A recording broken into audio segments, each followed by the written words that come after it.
आद्यरे वाक्य थिले, वाक्य ईश्वरंक संगरे थिले, सेही वाक्य ईश्वर थिले। से आद्यरे ईश्वरंक सहित थिले, ताहांक द्वारा समस्त सृष्ट हैला। आउ जे समस्त सृष्ट होइअछि सेथि मध्यरो गोटिए सुधा ताहांक बिना सृष्ट होई नाही। ताहांक ठारे जीवन थिला ओ सेही जीवन मनुष्य मानकर ज्योति।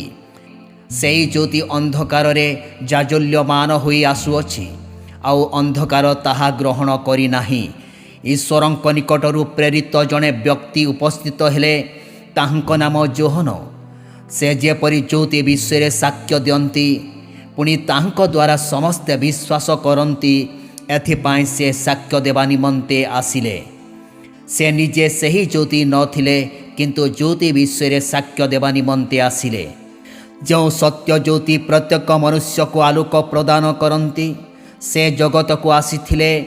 से जगत रे थिले ओ जगत ताहांक द्वारा सृष्ट हैला, तथापि जगत ताहांको चिनिला नहीं। से अपना राज्य को आसीथिले, तथापि ताहांकर निज लोक माने ताहांको ग्रहण कले नहीं। मात्र जेते लोक ताहांको ग्रहण कले, अर्थात जो माने ताहांक ठारे विश्वास कले, से समस्तंको से ईश्वरंक संतान हेबार अधिकार देले।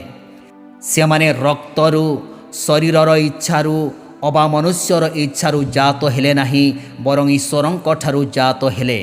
आउ सेही वाक्य देहबंत हेले, पुणी अनुग्रह ओ सत्य परिपूर्ण होई आम्भमानक मध्यरे वास कले। आउ पितांक ठारू आगत अदित्य पुत्रंक महिमा सदृश आम्भेमाने ताहांक महिमा देखिलु।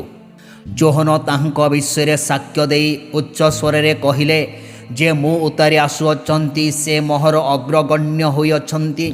कारण से मोहर पूर्वरे थिले, जाहांक विषय मु एहा कहिथिली, से एही। एणु ताहांक पूर्णतारू आम्भेमाने समस्ते प्राप्त होइअछु। हाँ, अनुग्रह उपरे अनुग्रह प्राप्त होइअछु।